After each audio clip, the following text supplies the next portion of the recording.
today I'm going to do a teeny little twist on one of my most popular, I want to say, with my friends, recipes. So I have got my little recipe book. So for the past few years I've been putting my favourite tried and tested recipes in here. But today we're going to do my gooey brownies, but I'm going to do triple chocolate in them. I will obviously leave the ingredients and the method and stuff in the description, but yeah, let's crack on with it and see how it goes. So it's the first time I'm doing it with triple chocolate. Usually I just use one type of chocolate chip, but we're doing it a bit different. See what happens. Okay, so I actually have weighed out all my ingredients, because obviously I've changed my recipe a little bit to accommodate for the triple chocolate I'm going to be doing. So I have just changed it up the amounts a teeny bit, but I'll let you know. So I have done an extra 15 grams on each thing. So it's usually 75 grams of plain flour. I've done 100 grams, not 100 grams, sorry, 90 grams, because I can't add up apparently. Instead of 40 grams of cocoa powder, I've done 55. Then we have here, you can use Cadbury's, but I actually prefer it with dark chocolate. So I've literally just used the Tesco dark chocolate, much cheaper. So there is 115 grams of dark chocolate. I have got 300 grams of chocolate chips here. So I've got white, dark and milk chocolate. I've also got 200 grams of unsalted butter, and I've got 265 grams of light brown sugar. I've also got the golden syrup, but usually in this recipe we only use 1 tablespoon. I'm probably going to use 1.5, 2 in this one because of the extra ingredients, but we'll just see how it goes. So first of all, I'm going to melt the bar of dark chocolate with the butter just on a bain-marie. So we'll start that now. I also forgot to say that you actually need 3 eggs for this recipe. I just haven't put them in my bowls yet. So yeah, just 3 eggs. That should still be fine with the added ingredients. But if they are small eggs, maybe just do an extra one, so you do 4 instead of 3.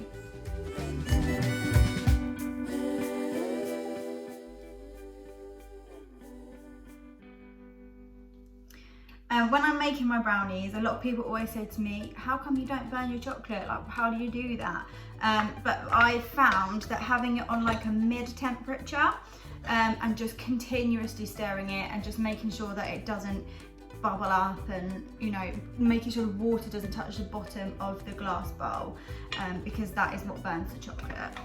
So yeah, just keep stirring it, keep an eye on the temperature, keep an eye on the water, and then you should be able to do it without burning the chocolate.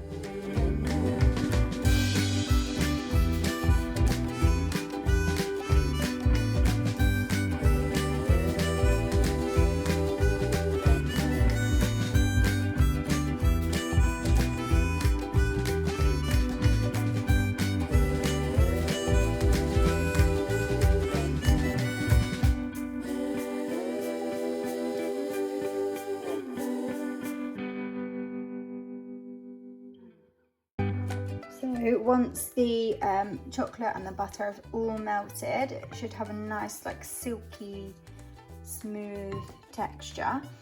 What you now need to do is leave that to cool for a little while.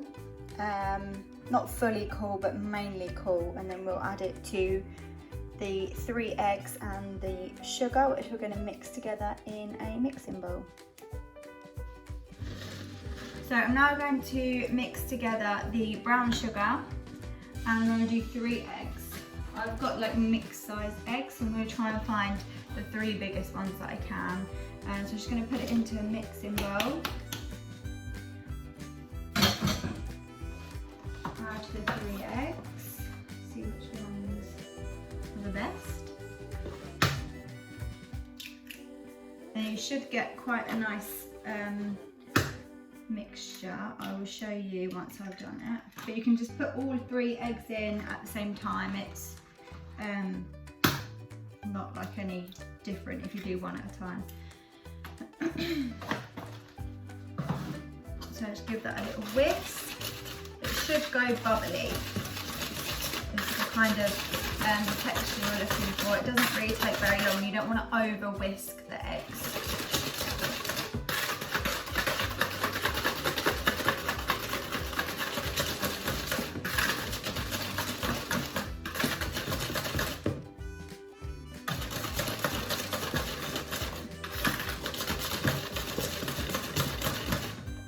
So you won't actually be able to tell if it's frothy or bubbly until you actually stop whisking it. So let me just see if mine's had enough. Yeah, so that's quite nice there. I'll show you that. So this is the kind of frothy sort of texture you're looking for your eggs and your sugar. And then once that chocolate mixture is cooled, you will add it to this bowl and just slowly mix it in with like a wooden spoon. So while you're waiting for your chocolate to cool, you can preheat your oven, which is 180 degrees. I've also lined this tin. I have actually put things inside of it to hold my greaseproof paper down because I haven't got enough butter to grease it first. But this still works fine. I don't usually grease this tin anyway when I put the paper in, and it works quite nicely because the brownie mixture is heavy enough to keep it down. So yeah, and then it just go in the oven for 25 minutes once you've added all the other ingredients. Right, so my chocolate has definitely cooled down a bit now, so I'm just going to add it to my egg and sugar mixture. So you can add it all at once, it's not a slow process for this bit.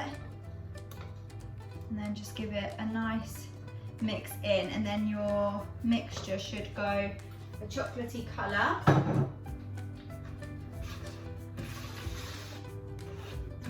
I really prefer a dark chocolate. I just think it tastes nicer, especially if you're using white chocolate and milk chocolate chips for the inside. It's definitely much nicer, and I use a dark chocolate powder as well. Just counteracts the sweetness a little bit, especially as it's got syrup in it. So yeah, I definitely recommend using a darker chocolate. So now I'm just going to add in the flour and cocoa powder. This is what I do a little bit at a time, again, like I have done in previous recipes, just because it's a little bit easier just to fold it all in. Also, I was going to say, if your texture is a little bit wet, when you put it into your mixture, check it after 25 minutes. If it still doesn't look like it's cooked, put it back in for another 3 to 5 minutes. I have had a few disasters in the past where I've just left it in for 25 minutes and I have lost most of my brownie because it wasn't cooked in the middle. So yeah, I would recommend adding an extra 3 to 5 minutes on if your texture does look pretty wet, but check it after 25 minutes in the oven and just see what it's like. Obviously it's just playing it by ear really. You can't tell unless you've cooked it, because you know it could look really wet and it could cook really quick and nicely, but you never know with these things. So it's all just trial and error really, but my texture looks quite thick actually at the moment, so I think 25 minutes is probably going to be perfect for me. So once you've added your flour and cocoa powder, it's then time to do the chocolate chips and the syrup, and then you just need to put it into your tray and then straight into the oven, and then it's done.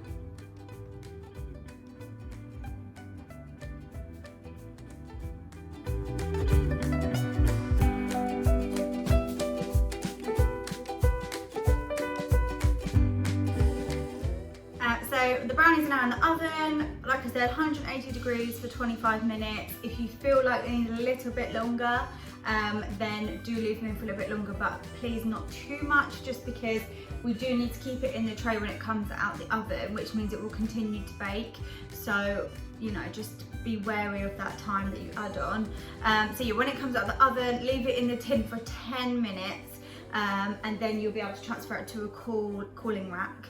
And then once it's completely cooled, cut it up into whatever sizes you want. I often make quite little pieces just because they are quite chocolatey and you know you don't want too much. So I'm going to take this time to just wash up get everything clean, because like I said before, I'm very messy, so I need to do that now. So yeah, and I'll show you kind of the final product at the end. So it has just come out of the oven. It looks pretty good. I have just done it for literally 25 minutes. I didn't do it for anything longer. So once it's been cooling in there for 10 minutes, I will put it on a cooling rack. So the brownies are still cooling. I'm going to transfer them to a cooling rack in a minute. And I am going to take them into work. So I'll let you know in my next video kind of what people thought about them. But yeah, it's really been a nice video actually, and it was nice to try switching up my recipes a little bit, which is what I might do in future, just have a look through my book and see if I can adapt anything.